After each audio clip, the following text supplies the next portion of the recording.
Yo, Daniel, what's happening with the train sim videos? By Maverick Hunter Daniel. The foreword, though. It's not really a foreword today, honestly. There's not much to say. Though I will be honest and say that it took me about 9 months to get this video out. And I am not looking for your sympathy, I'm just embarrassed with myself that it took me this long to make a PowerPoint presentation. A mindset revision. Let's go back in time quickly. So, last year, February 2020, I purchased Nier Automata to treat myself after work. And even though the game crashed 5 times in a row, thank you PC ports, it's still been the best video game I ever played. The music, the gameplay, the story, the characters, the character design, it's all amazing. I loved it. It's also got high replay value with 26 different endings to get, and no, I have not got all of them yet. And despite the game's main theme of nihilism, I've kind of brought myself away from that somehow after being in the game. Now what the hell does this got to do with Train Simulator? 6 words. Just 6 words. If it's not fun, why bother?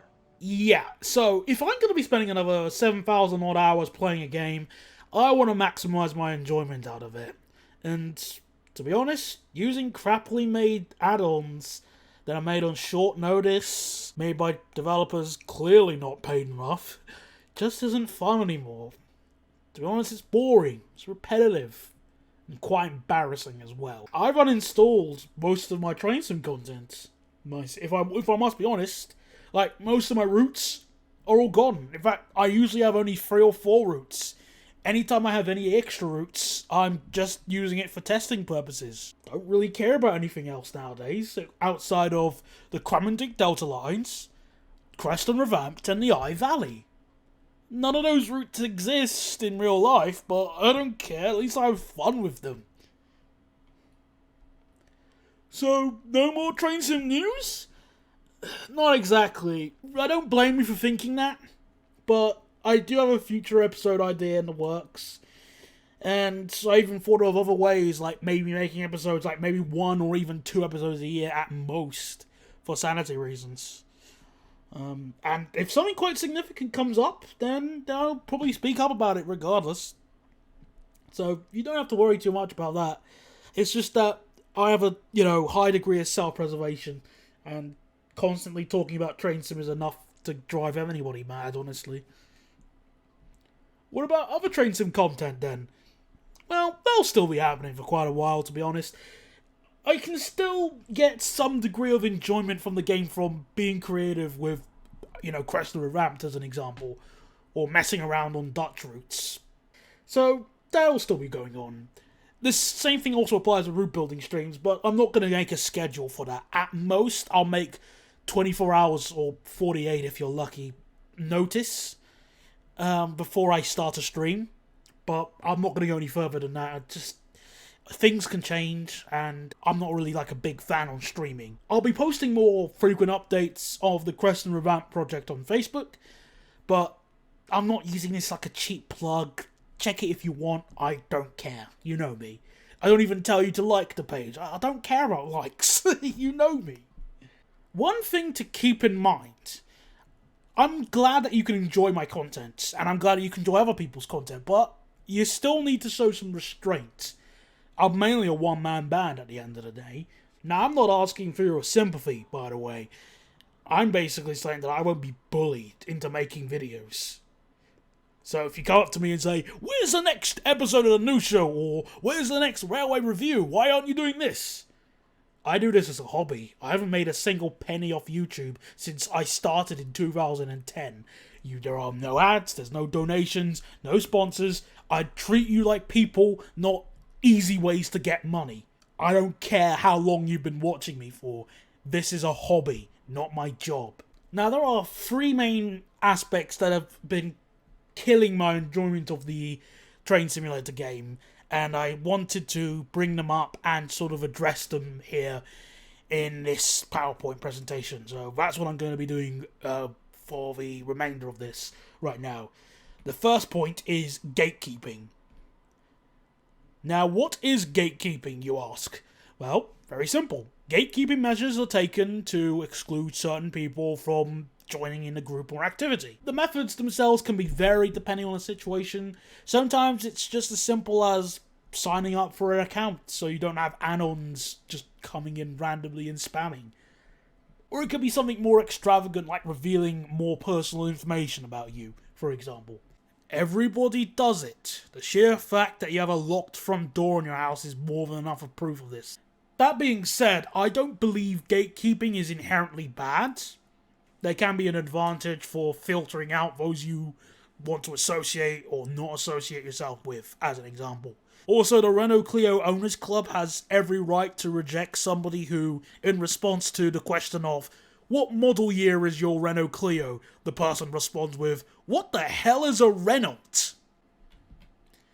Okay, so when does gatekeeping become a problem? Simple, when you exclude the very people who want to join your group or community.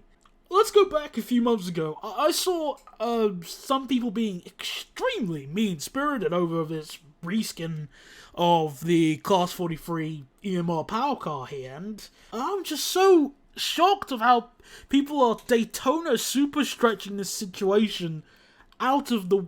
look at the comments here. I've compiled a whole example of comments here just showing just how mean-spirited these people are. You know, it's almost like, you shouldn't reskin, only good reskinners can reskin. My favourite comment was the one that said, "I'm gonna be honest, this is the worst attempt of a reskin that I've ever seen." Which, yeah, this guy clearly hasn't been around in the game that long. If he's going to be saying something like that. To me, this is the equivalent of looking at this image and saying, "Oh my goodness, that's the worst thing I've ever seen." It's not a case of you're not even scratching the surface, you're not even in the atmosphere. Now, I'm not saying that the reskin was good, by the way. I can see the issues, like, even in this screenshot here, I can see the headlights are wrong and the tone of purple is a bit too, let's just say vibrant for the sake of discussion. So, yeah, I can see the issues with it, but how is this kid ever going to improve if all you say in response is, "You sucks," pretty much? This kid may never end up reskinning again if he's all going to get this kind of lip from people. Climbing wall example. Some people excel at climbing walls, and they help others struggling with clear instructions on how to navigate it. Some people will just instead say, "Well, just get better at it." Then there is a select few of people who will just shake the structure and then point and laugh at the climbers when they fall off, instead of helping them. TLDR, there's a good way to give critique, a bad way, and then there's being a dick. If you want people to play, don't become the latter. We all have to start from somewhere, you know. If you've created something, anything, why not compare the first version with the latest? And then tell me you haven't improved in your life. This ridiculous strive for perfectionism in reskins, patches, and all this kind of stuff is childish, to be honest. Don't get me wrong, I'm not saying that you shouldn't put any effort in, or you shouldn't try the best that you can, but you're never going to reach perfection. There will always be something to improve. Do you remember the Class 90 that the Armstrong Powerhouse and Wagons made, and how it was treated like the gold standard of train sim add-ons? Yeah. Also, do you want to feel old? That add-on nearly came out 10 years ago. Just saying. Do you want people to actually improve? Help them! Make some clear and accessible tutorials that give people a good stepping stone on how to start. No, you don't have to make a 17-part YouTube series with, royalty-free dubstep. Most word processors outside of WordPad can easily export text into PDFs, so, writing it up is perfectly fine. Why don't you recommend tools, software, and other resources that people can use to help make stuff? Nowadays, people are in a perfect position to make content for Train Simulator, not just reskins. Blender, a 3D modeling software, is free. You can edit audio with Audacity, and that's free. Even in terms of recording sounds, mobile phones have gotten so much better than they have in the past. And it can be an easy stopgap for people who can't afford, a proper audio recorder. Don't start in the deep end. Don't make the same mistake that I did. Start small with your stuff, and then build up gradually as your skills increase. Also, know how to behave when you're giving feedback to people. There's a time and a place to be sarcasm McSnarky pants. Number 2 is the lack of care and respect from the devs themselves. No way, you exclaim calmly, and sure, it's not exactly breaking news or anything, but I still think this is worth mentioning, especially to viewers who probably have never heard of Train Simulator. To be honest, nowadays it just feels like the content that's made in this game is just made to make its money back. It doesn't feel like there's any heart and soul put into their works. It's just, okay, we're gonna release 2 things this month. Any ideas? Alright, Rygate. Great. Let's do the 5 Circle. Alright, done. Moving on. Oh, I got an idea for a train. The class 395, but better than before. Again. And so on and so forth. You see, I don't really feel anything when I'm using most routes or trades that are made in the game, regardless of its dovetail or third party.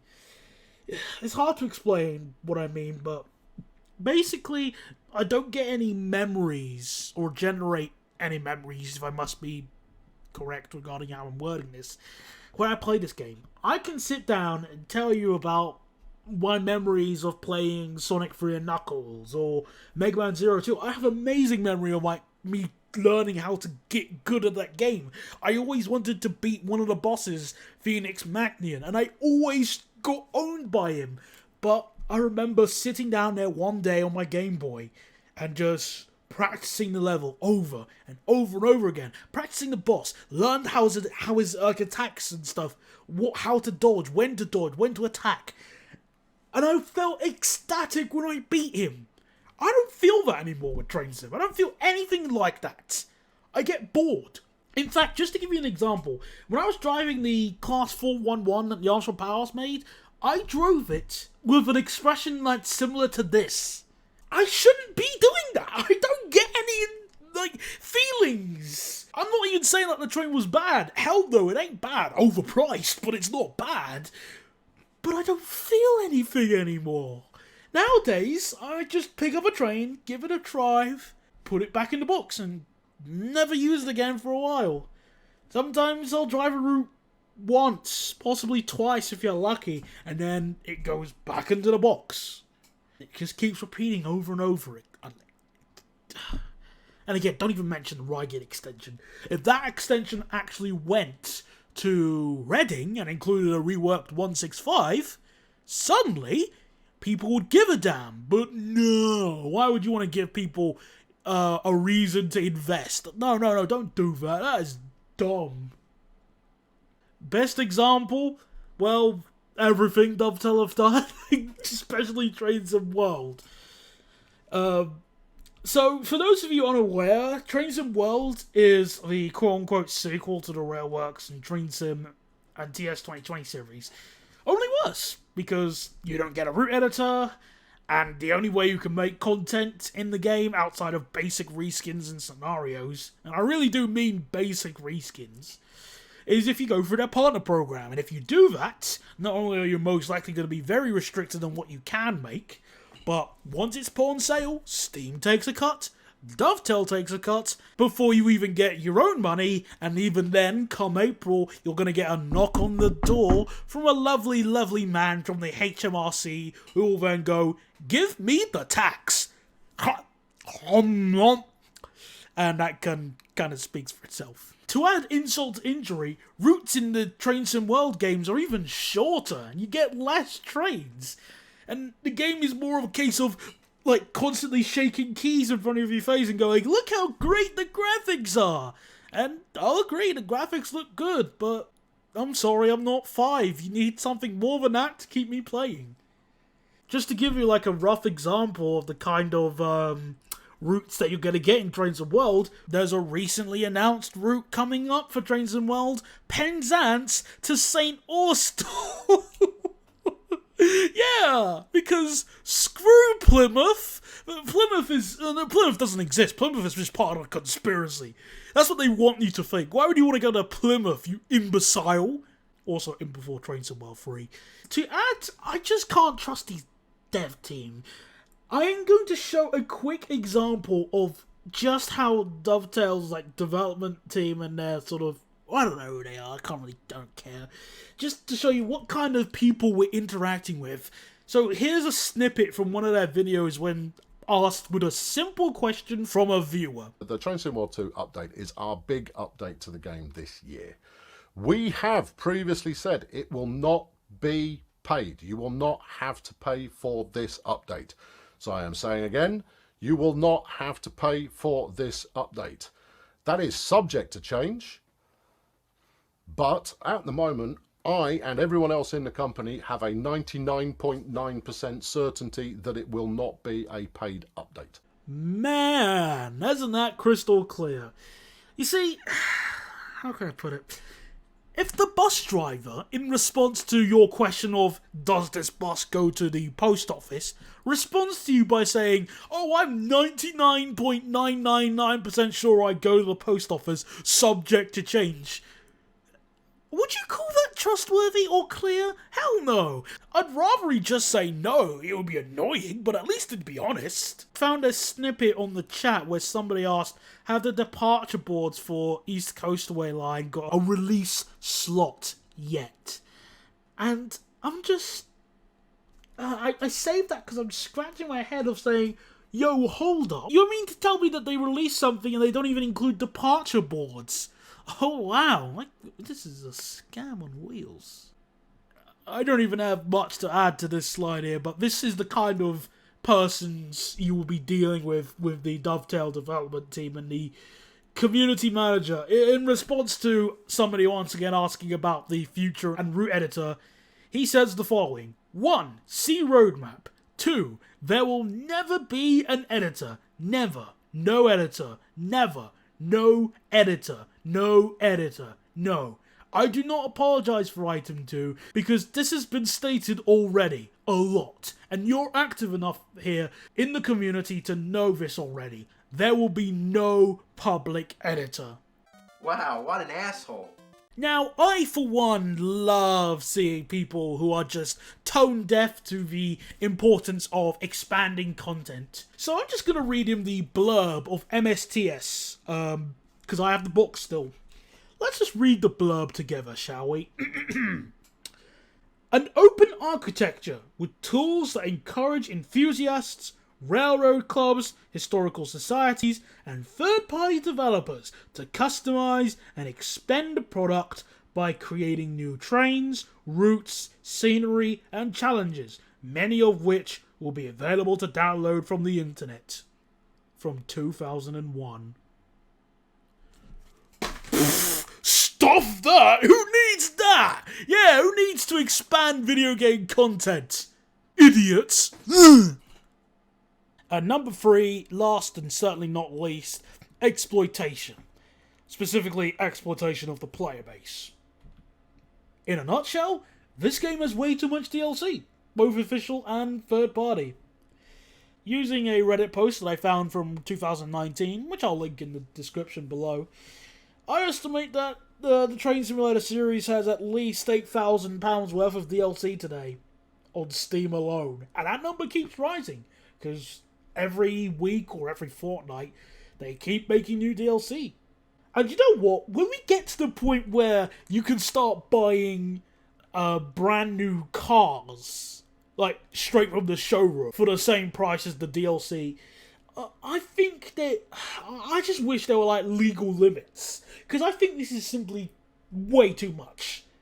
A veteran like me can get confused with what DLC was released when and which is the most efficient version. So imagine somebody brand new to this game. They're gonna just get confused to the nth degree, where nth is a number that might be infinite, as far as I'm concerned.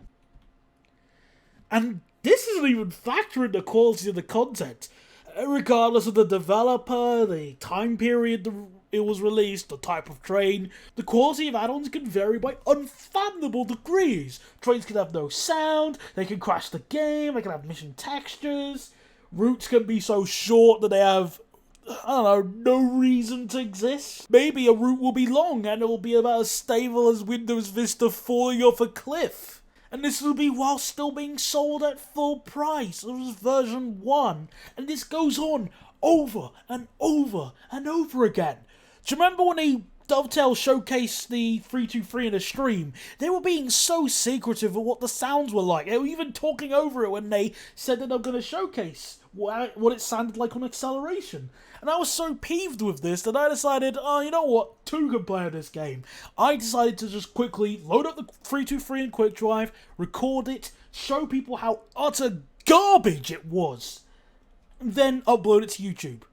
Because the main people working on it couldn't do that. Simple task. But a prime example of like the exploitation was the Armstrong Powerhouse and their enhancement packs. In this example here, it's the 455 enhancement pack. The 455, well, it was split into 2 enhancement packs for reasons I still don't understand why.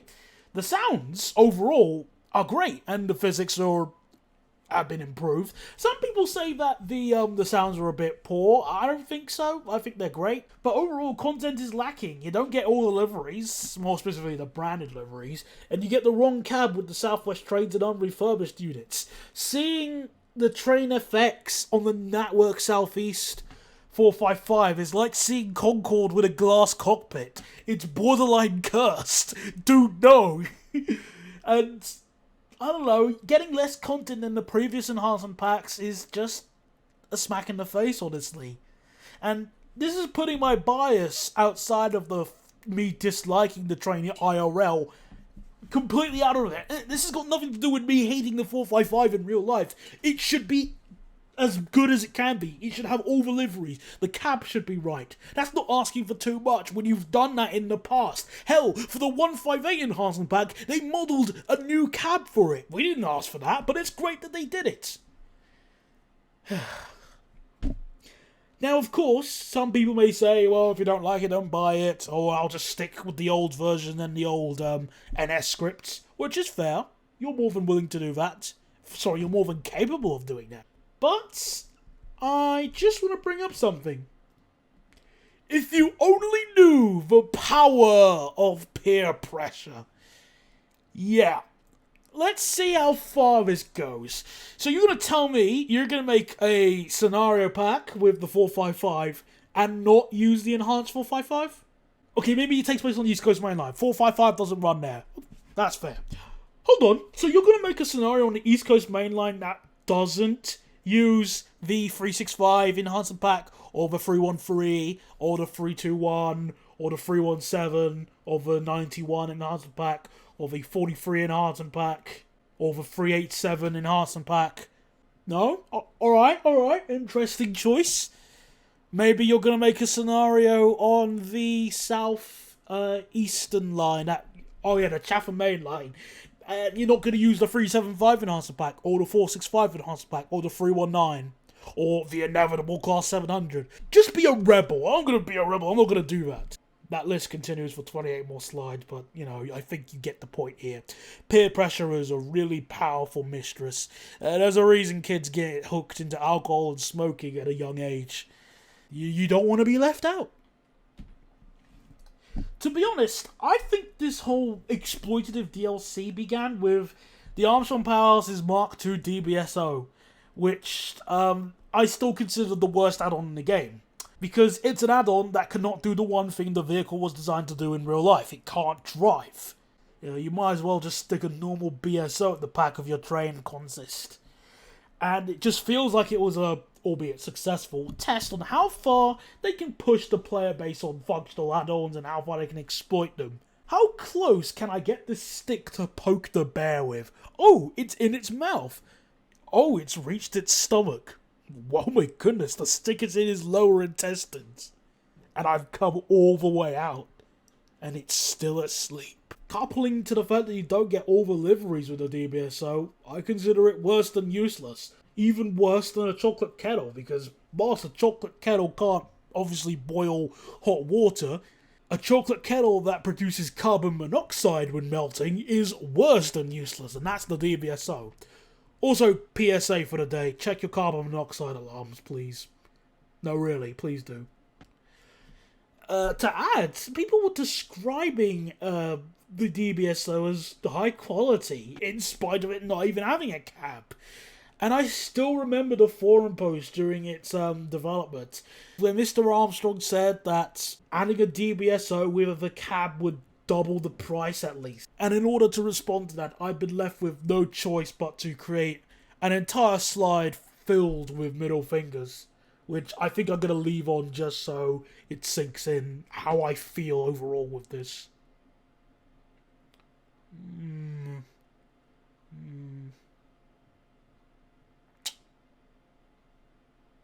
There we go. And so on and so forth. I don't even have time to cover other greedy examples that the community have done for exploiting the player base. It's just... I've explained them in previous news show episodes, like the Puns of the Gatekeeping episode as an example, and Rise of the Nutters, I believe so as well. But yeah, it's just ridiculous of how much the player base is just being constantly ringed out for money. And I really think the players, especially after all this time, should get a little bit of a break. You know, just cut them a bit of slack.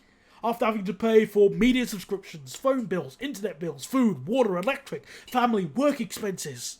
Like, one free train. Just one. Like, make the 153 free.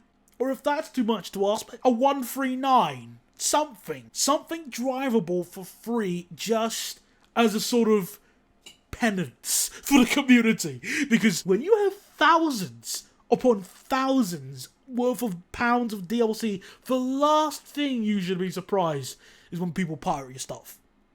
Remember, piracy is bad, obviously, it's a big mean thing, but do you want to know what's even worse than piracy? Living outside the A34 because you can't afford your rent. Sorry, but self-preservation at the end of the day. The thing is, the wasted potential of this game makes me sad, really. Just seeing the potential train simulator go down the drain over these years is just really upsetting. Games like Euro Truck Simulator 2, Papers, Please, and City Skylines have shown us that concepts that should be boring as crap can still deliver good games. Niche markets are not an excuse for bad video game design. So coming up to me and telling me, oh, but Daniel, it's a business, it's a niche game, and they've got, they're overworked, and they got tons of things to make, and the DLC is the necessary evil, if you don't like it, don't buy it, and... Like I give a shit. Dude, it's been 13 years. 13 years of this game. I played Rail Simulator in 2008, and I started playing Railworks 3 in 2011. You want me to be sympathetic over the crappiness of the West Coast Mainline South route? Well, catch! I'm gonna throw a dictionary. Ready? 1, 2, 3. Oops, you missed. Oh, what a shame. Because that's all you're getting from me. Sod off. Before I end, I'd hate to end this video on a very negative note, so I've decided to just quickly prepare a few slides just sharing some genuine advice for you. Not joke, Top Gear, top tip advice, serious advice that you can use to improve yourself. There has some relation to train sim, but sometimes it can be applied to other situations as well, and that's my goal. So, regarding reskins, don't worry about it too much, because it can be annoying that when there are, let's say, you make a reskin and somebody else does the same one as you do by sheer luck. That's annoying, I can understand that. But, there are plenty of liveries that have not yet been done in Train Sim. And the 4 that I'm showing you here are just a random selection. You could find a ton of liveries that haven't been done yet by just scrolling through Flickr, set the date to, let's say, maximum 2005 and just scroll backwards. Odds are, if you make a reskin, people will find some use for it, even if it's obscure or fictional. I, for one, personally would love to see someone attempt this livery on the Class 170. I think it will look amazing. Or maybe you're focused on real-life reskins. Fair enough. Well, the Class 322 in northwestern trains, you know, the livery in the top left-hand corner there, make that livery and I'll love you forever. Just kidding, but I'd appreciate it. Number 2, don't wait for inspiration. Go out and find it. I know a lot of people who've been struggling to get inspired to do their own work, especially like train sim stuff, and I completely sympathise with you. Really, I do. But the best advice, really, especially as someone who's been doing a lot of writing in his spare time, is to get off your backside and go. Seriously, let's just use this picture that I took myself one day when I went to Walton on the Naze as an example. How can I get inspired by that? Well, let's imagine I could look at that picture and I could say, maybe let's come up with a story of this specific, like, almost patio arrangement that lets you to see the coast. Maybe this, if you walk across the benches in a very specific way, it activates a portal to Venus. Come on, you know, look at that. I'm just throwing random ideas off the top of my head. And I come up with something like that. And I'm being, like, spontaneous. We can refine that idea. Might not work, but hey, it's something random and it's an idea. It's something that inspires me. I get my inspiration from Dutch infrastructure, crappy tower blocks in London, bad areas in London. I love going to the awful suburbs, like Edmonton Green, Tottenham Hale. Actually, no, Tottenham Hale's awful. I hate going there. I think of any others, like Whitechapel, Peckham, you know, all those bad areas. Or Tooting as well. You know, I go there on purpose just so I can get inspiration and so, oh my goodness, this is a terrible area. But what could I do with it in terms of writing a story that takes place in this setting? I remember writing a story involving a character who was like a high-profile CEO of a telecommunication company like BT. Well, to hide from the press, sorry if I get it right, to hide from the press, he would live in Ponders End, like in the tower block in Ponders End, because the press wouldn't follow him there, they'd get mugged. You know, that's something like that. But yeah, please go out and get inspiration. Don't wait for it. It won't come to you. You're gonna get it yourself. And finally, take a break when the fun stops. Really. Much like gambling, it's important to know when to not just take a break, but also when to give in and just know when to fold. This will happen to all of us playing this game, not even just with Train Simulator, but with other things. National Powwows, Just Trains, Dovetail, Chris Trains, Virtual Railroads, Train Team Berlin, 3D Zug, everyone else. We're not going to be playing this game forever. Sure, they might pass the baton to somebody else, at most, but it would be really dystopic if they were just, you know, gonna sit here and play the game for years upon years. Or decades, I should more say. I could not imagine myself at 84 walking up to my computer in my retirement home in Skegness and going, "Hello everybody, I have a new update for Creston Revamped." Oh my goodness, that would be like a nightmare. Oh no, I could not do that. Please, don't waste your time on things that you are enjoying. Cherish what you do enjoy. Life is just simply too precious. That's the advice that I have for you. Don't make the same mistake that I did. Thank you very much for watching, and I am very humble for your patience and understanding. The video has now ended.